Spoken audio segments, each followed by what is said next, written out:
Ayan. So, in this video, gusto kong mag-recharge.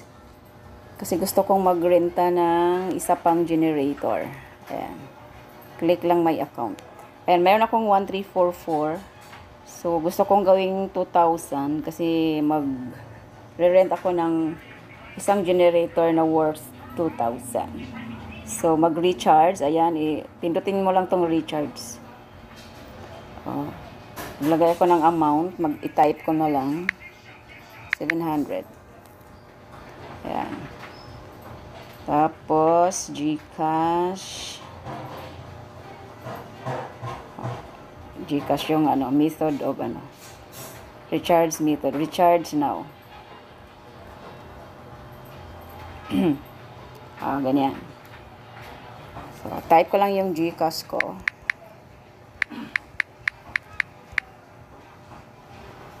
Ayan. Go. Must have to fill account, the amount will arrive time.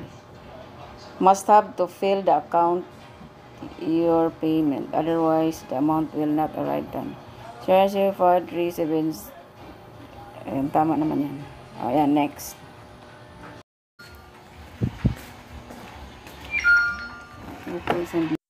Ayan.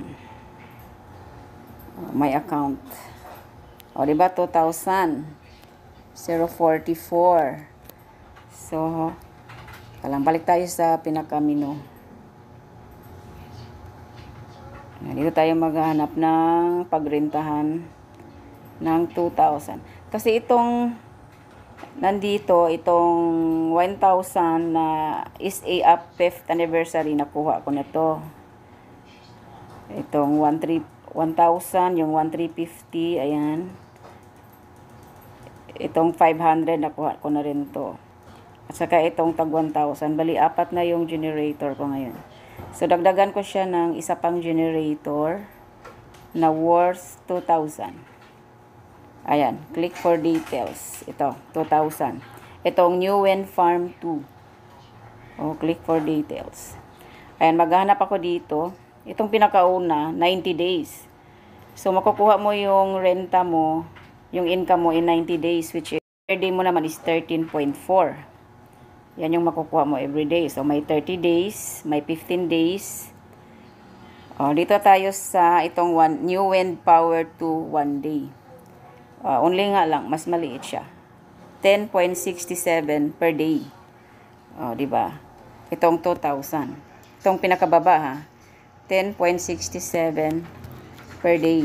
So, check more. Ayan. Tapos, ayan, lease price, 2,000. Tapos, 10.67 kilowatt per day yan. So, ang daily returns mo yan is 96 per day. So, click natin tong rental generator. Di ba? Then, confirm leases.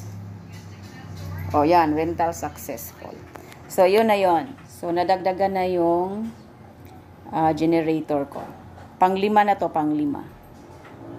Okay, so tama na siguro to, 5 generator per day. So, meron akong 37.33. Dagdagan siya ng 10. So, nagiging 47. So, 45 kilowatt per day. Not bad. Saka na lang ako magdagdag pag meron akong budget. Okay, yan lang guys. Thank you for watching.